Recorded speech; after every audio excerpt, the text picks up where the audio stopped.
will be doing the 20th chapter of your English, Mahabalipuram. Yes, Mahabalipuram.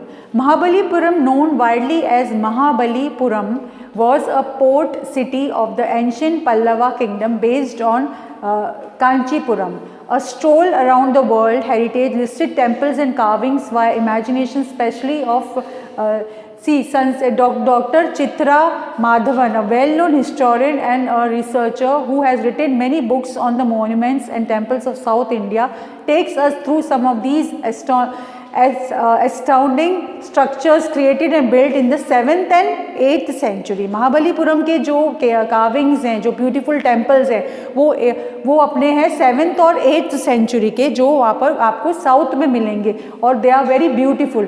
We will it was Pallava kingdom के time पे जो कांचीपुरम है, ancient Pallava kingdom time के तब के हैं ये carvings, and very beautiful carvings are done over there in this temple. Here we are at Mahabalipuram to see the beautiful rock cut caves and temples built by the Pallava kings rulers. अब इसमें अपन क्या देखेंगे, Pallava Kings जो थे, rulers थे, उन्होंने बहुत beautiful temples और जो कार्विंग्स जो शानदार की थी वहाँ पर, वो सारी अपन को यहाँ देखने मिलेगी. We can see an enormous rock with the most intricate carvings that is the best stone work in Mahabalipuram. In fact, it is one of the greatest works of medieval art in India, carved around a natural gap in a huge granite boulder. The bas relief sculptures spills over with scenes from Hindu folklore and everyday life. There is figure near the top of the carving standing on one leg. See, ये जो caves हैं बहुत beautiful, देखो rocks cut है और ये कितना सुंदर carving हो रही है यहाँ पर. ये सारी चीज़ें अपन को महाबलीपुरम में देखने मिलेगी, बहुत beautiful carving. See over here how the sculptures are made. The rock cut है, ये सारे rocks से cut करके बनाए हुए carvings करी हुई है यहाँ पर. This is said to be Arjuna doing penance and praying to Shiva to grant him a powerful weapon to use in the Mahabharat war. अब ये वाला जो सीन क्रिएट किया है वो महाभारत से क्रिएट किया है, जहाँ पर अर्जुन एक टांग पे खड़े हुए पेनेंस कर रहे हैं, यानी कि वो शिवजी से प्रार्थना कर रहे हैं कि मुझे वो एक ऐसी पावरफुल वेपन ग्रांट करो जो मैं महाभारत में वॉर में यूज़ कर सकूँ. Another interpretation of the panel is that figure is that of sage Bhagirath who did severe penance to obtain Shiva's help in bringing the river Ganga to earth. और एक कुछ लोग क्या बोलते हैं, कुछ तो बोलते हैं कि ये अर्जुन की प्रेयर थी शिव जी के लिए, लेकिन कुछ बोलते हैं कि ये भागीरथ जो थे उन्होंने पेरेंस किया था, उन्होंने शिव जी को प्रार्थना करी थी कि वो रिवर गंगा को धरती पर लाने के लिए उनकी मदद करें, इसलिए उन्होंने ये प्रार्थना करी थी, जो एक टांग पे वो खड़े हुए पूजा कर रहे हैं. The natural gap or crevice in the rock has been clearly used to carve the river. It has nagas or the snake beings descending with the flow. Exquisitely carved animals and human beings watch this miraculous descent of the Ganga. There are touches of humor too in the superb depiction of life on earth. Here all these carvings are so beautifully made, जो एक देखते ही बनती है, like everyone who looks over there will just go to that period. देखो ये imagination वाला thing है, ये उस टाइम पे जो बना हुआ ये carving है, कितने beautiful carving है. And that time you know that that time the technology was not that developed. तब machines वगैरह भी नहीं थी, तब भी लोगों ने कितनी सुंदर कितनी beautiful carvings वहाँ पर करी हुई है. These all carvings you can see when you go to Mahabalipuram. All these are the carvings see over there. This is Varaha Cave Temple over there. ये Varaha Cave Temple है वहाँ का. This Varaha Cave Temple, it has beautiful carved pillars at the entrance like most of the other cave temples here. It was created during the reign of Narasimha Varman II, who was a great wrestler and known for by the Mamala, meaning great wrestler in Sanskrit. In fact, Mamalapuram takes its name from the title. ये वाला जो केव है वो इनको डेडिट करता है, वहाँ पर इनके बारे में पूरा लिखा हुआ है, जो संस्कृत में इसका मीनिंग है ग्रेट रेसलर. वो रेसलर थे बहुत बड़े, उनके ऊपर ये वहाँ केव बनाया है. उसके अंदर उनको आपको उसकी स्टैचूज वगैरह देखने के लिए मिलेगी. The carvings of that beautiful thing you can see that. We do not know for which god or deity this temple was created as there is no image now inside the main shrine. अब जब आप अंदर जाओगे तो आपको ये पता नहीं चलेगा कि ये किस भगवान के लिए वो उस पर बनाई हुई थी, क्योंकि वहाँ पर आपको कोई भी मूर्ति, कोई भी स्टैचू नहीं देखने मिलती किसी भी गॉड की। And however beautifully sculptured panels on the wall can be seen, फिर भी आपको ये ब्यूटीफुल स्कल्पचर्स वहाँ पर देखने के लिए मिलेंगे। See so beautifully the carving is done over there, ये सारी रॉक्स की बनी हुई कार्विंग्स हैं which are so beautifully shown over there in the caves. Now यह महिषासुरमर्दिनी केव टेम्पल, ये वाला जो केव टेम्पल है, this is another structure like the Varaha cave and belongs to the period of Narasimha Varman second. However it is more advanced in architectural technique. ये वाला जो temple है वो ज़्यादा और भी ज़्यादा आर्किटेक्चरल टेक्निक यूज़ करिए, और भी ब्यूटीफुली बनाया हुआ टेम्पल है, और ये भी उन्हीं के पीरियड का है जो वराहा नरसिम्हा वर्मन का जो पीरियड था सेकेंड उनका, उसमें। The main god here is Shiva seen with Parvati and their son Skanda। यहाँ पर आपको पार्वती जी और शिव जी का उसका अपने पुत्र स्कंद के साथ जो पोर्ट्रेट, वो जो कार्विंग्स करी हुई मिलेंगी। The sides of the temple too have beautifully sculptured panels, और उसकी जो टेम्पल की जो साइड्स है वहाँ पर आपको ब्यूटीफुल स्कल्पचर्स देखने मिलेंगे। See how beautifully they have done all this। These are the views of the caves over there where you see this is the beautiful temple over there। देखो हाथी बने हुए हैं, ये सारे रॉक्स के कट से बने हुए हैं। 5 रथ बने हुए हैं यहाँ पर, ये सारी कार्विंग्स है। As we walk further down we can see some monuments close to each other at the south end of the complex. They look like regular temples, however each is a monolith and hewn out of a single piece of rock। single piece of rocks से बने हुए ये वाले beautiful carvings हैं।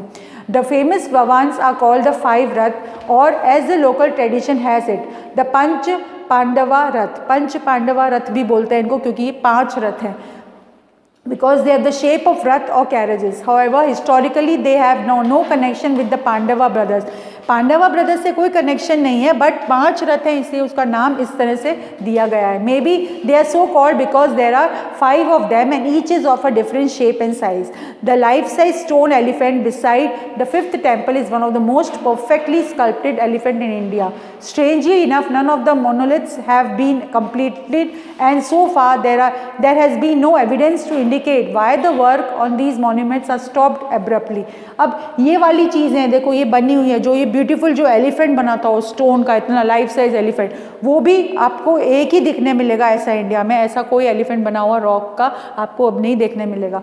And we are not knowing, अभी तक evidences नहीं मिले कि ये मॉन्यूमेंट्स को बीच में स्टॉप क्यों कर दिया गया। आपको वहाँ पर जब आप जाओगे तो काफी आपको लगेगा कि बीच में इस काम को स्टॉप कर दिया गया था। अब वो क्यों किया था, that you don't know. This is the old house, the new light house. ये न्यू लाइट हाउस ये वहाँ पर बना हुआ है।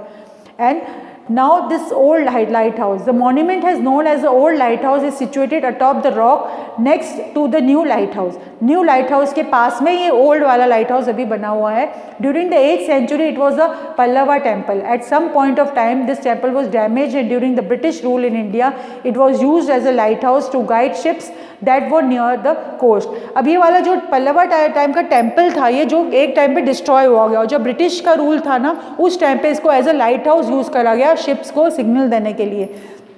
The ancient sculptures of various forms of Shiva can still be seen on its wall। A narrow passage with modern iron railings goes around the structure and has a superb view of the town and the sea beyond।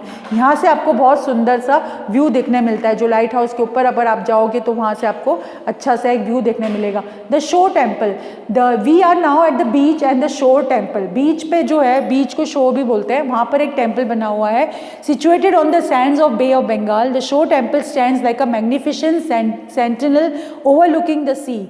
The 2-towered, elegantly proportioned structural temple represents the height of Pallava architecture। The towers above the shrines in the temple can be seen from long distance, are a more popular landmark of this town। Most of the sculptures on the walls on this temple are eroded because of the salt-laden wind from the sea blowing constantly against them। ये जो beautiful shore temple है ना, इसको देखते ही आपको पता चलेगा कि पल्लवा टाइम पे कितने शानदार कार्विंग, कितने शानदार स्कल्पचर्स बनते थे। और लेकिन वो अभी इसकी कार्विंग थोड़ी सी डल हो गई है बिकॉज वो शोर पे है, वो जो हवा से जो सॉल्टी जो विंड आती है उससे वो स्पॉइल हो गए।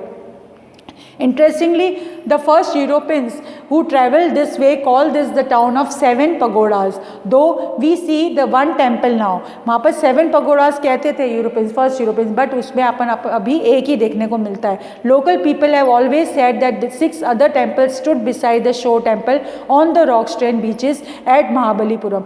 लोग जो पुराने हैं वो अभी भी कहते हैं कि वहाँ पर 6 टेम्पल्स और हैं. अब वो कहाँ पर, like we can't see now, like they have disappeared or what has happened, they have been damaged, we can't say.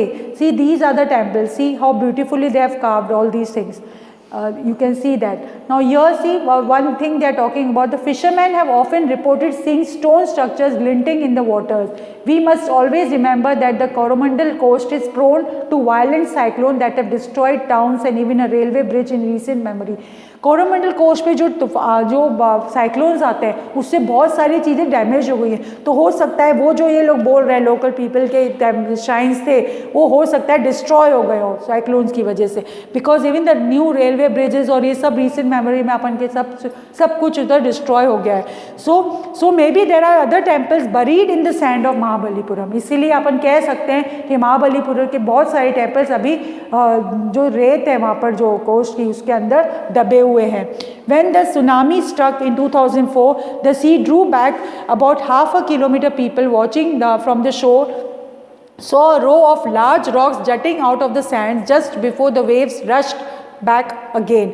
After the tsunami, there were some permanent changes to the shoreline that left previously buried sculptures and small structures exposed on the beach. Archaeologists are working now to see what is buried in the sand under the waves of Mahabalipuram. अब archaeologist ढूंढने में लगे. Tsunami में जब लहर आई तब बहुत सारे लोगों को दिखी थी कि वो पुराने मॉन्यूमेंट्स ऐसे लग रहा था कि वो वापस उभर के आ रहे हैं, एंड जब वो सी वॉश हुई तब. पर अभी आर्कियोलॉजिस्ट का कहना है कि वो लोग वहाँ पर ढूंढ रहे हैं कि महाबलीपुरम में ये सारे जो टेम्पल्स हैं वो अभी भी कहीं दबे पड़े हैं या what is the reason where they have disappeared, वो अभी तक नहीं पता चला.